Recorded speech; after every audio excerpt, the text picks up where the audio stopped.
అందరికీ నమస్కారం. దాక్షిణ్యం స్వజనే దయా పరిజనే శాఠ్యం సదా దుర్జనే ప్రీతి సాధుజనే నయో నృపజనే విద్వజ్జనే చార్జవం శౌర్యం శత్రుజనే క్షమా గురుజనే కాంతాజనే ధృష్టత ఏ చైవం పురుషా కళాసు కుశలాస్తేష్వేన లోకస్థితి. అంటే మనం బంధువుల పట్ల దాక్షిణ్యం చూపించాలి. అంటే బంధువుల పట్ల మనం ప్రేమగా ఇష్టంగా ఉండాలన్నమాట. అలాగే సేవకుల మీద దయ చూపించాలి.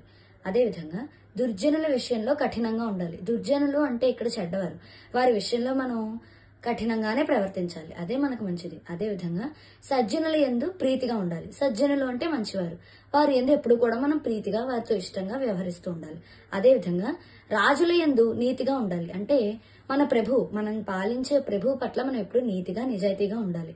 అదేవిధంగా గురువుల పట్ల అంటే అలాగే విద్వాంసుల పట్ల వారందరి పట్ల కూడా మనం రుజు ప్రవర్తనతో ఉండాలి. అంటే వారి పట్ల ఎప్పుడు కూడా మనం గౌరవ మర్యాదలతో మసులుకుంటూ ఉండాలి. అలాగే శత్రువుల యందు శౌర్యం చూపించగలగాలి. అంటే ఇప్పుడు మన శత్రువు మన మీదకి దాడి చేయడానికి వస్తే మనం కూడా దాడి చేయగలిగే సామర్థ్యంతోనే ఉండాలి తప్ప వారి మీద ఏదో మనం కొంచెం చిన్నగా వారి మీద మనం దయ చూపించి వారిని వదిలేసేలా అలా ఉండకూడదు.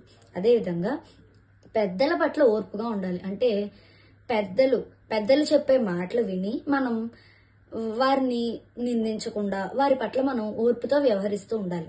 ఇలాగా అదేవిధంగా స్త్రీల పట్ల దిట్టతనం ఉండాలి. అంటే స్త్రీ ఏదో చెప్తే సర్లే అంగీకరించేద్దాంలే స్త్రీ కదా అన్నట్టు కాకుండా కొంచెం వారి పట్ల దిట్టంగా వ్యవహరిస్తూ ఉండాలి.